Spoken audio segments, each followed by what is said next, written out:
My name is Mateo Diaz, and today I'll be talking with you about The Image of the City by Kevin Lynch. It was a book he wrote in 1960, and basically what it talks about is the visual qualities of the American city, and he does this by studying the mental image of that city, which is held by its citizens. So, what Kevin Lynch did is he took three cities: Boston, Massachusetts; Jersey City, New Jersey; and then Los Angeles, California. He interviewed a plethora of different people, both that live within and outside of the city, and asked them a bunch of questions regarding, their experience. He asked them to explain certain features of the city and to talk about the different kind of spaces within the city, so like parks or buildings or streets. And basically, through this research, he was able to create this imageability theory. Now, the theory is based on the observer of the city as an image. So the whole thing is like the city is this picture, and how we view that picture is called imageability. So it's a person by person, one-on-one, just personal experiences within that city. Now, everybody's experience within that city is going to be different. That's because, obviously we all experience things differently, but we visually take in things differently than each other, and sometimes the city is very clear on what we can take from it, and sometimes it's not. That is called, to Kevin Lynch, that is called legibility or clarity. I'll use those two words interchangeably in this lecture. So, clarity is by which a habitant observes the cityscape. So, for instance, in Detroit, and I'll just use Detroit as an example again, I would say Detroit is a very legible city because of its distinct skyline, because of its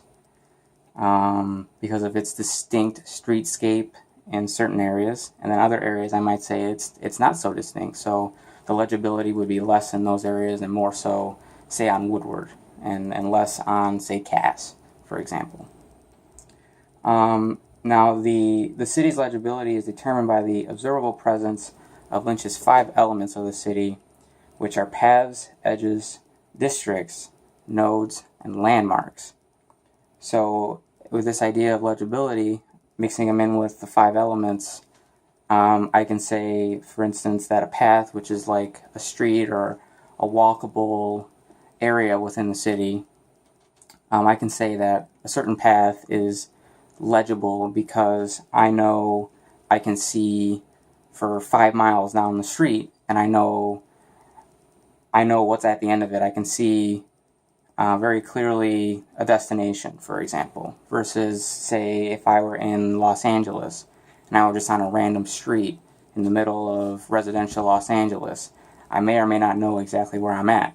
So that would be a poor, that street, the Los Angeles street, would be a poor example of a legible street. We would call that illegible. So it's not very clear. But say the downtown Detroit street would be very clear because I can see a destination. I know where I'm at. I can orient myself within the space.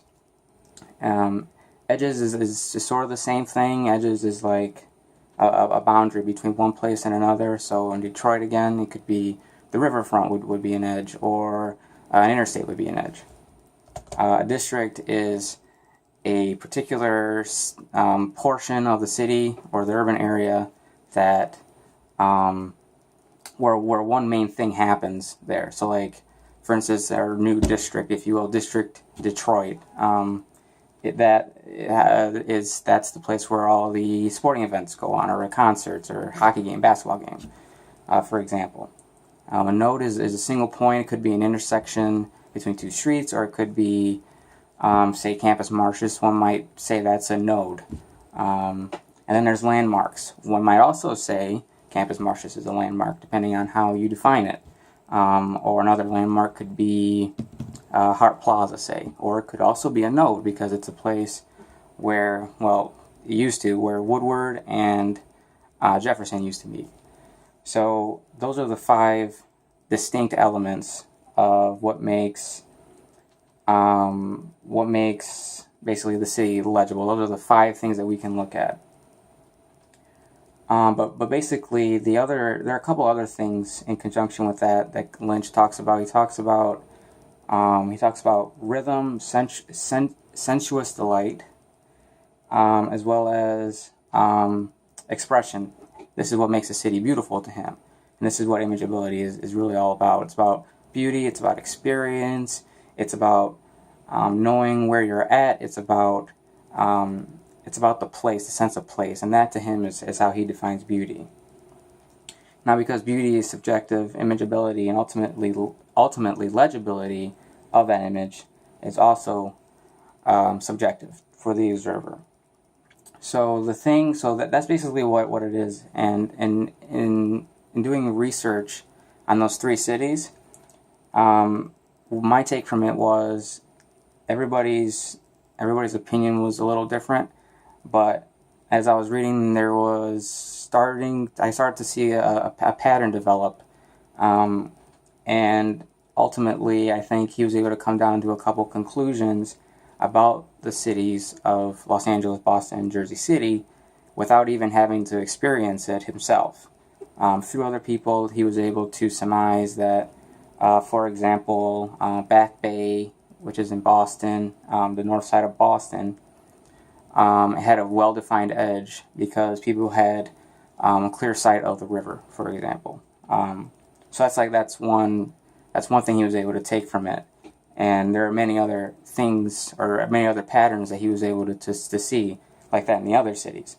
Some of which weren't as legible. Some, like Los Angeles, people said that the lack of well-defined streets really hurt their sense of place, like their feeling on the place. So he did research on those 3 cities by asking people personally, walking up to them, and they did basically a little survey where he asked them questions, and they also drew too themselves, and they would basically explain how things worked, or how, in their mind, the grid worked, or how it didn't work. So that's the theory, and then my 2 cents on it is, I think it's a really, really interesting way to approach urbanism, researching it, studying it.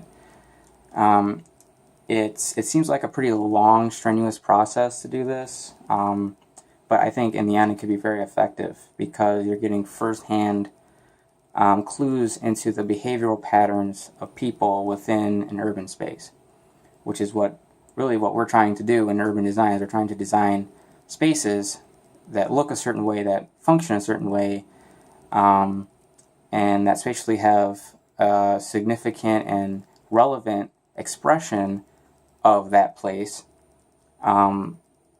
for people to live there, to work there, to experience that place. So I think there are a couple of things though that he's missing, and maybe it could be because this was written in 1960, but almost 60 years later, I think there are a couple of things that are missing now, and I think there's something that I would like to add to this. Culture obviously plays a big role. Diversity is a huge talking point now because everybody has access to everybody now within the city and both on the internet too. So he doesn't cover that very much at all. He doesn't cover the culture of the place. The culture of the place is really brought to us through the answers of the observers, but that's kind of one thing that's lacking.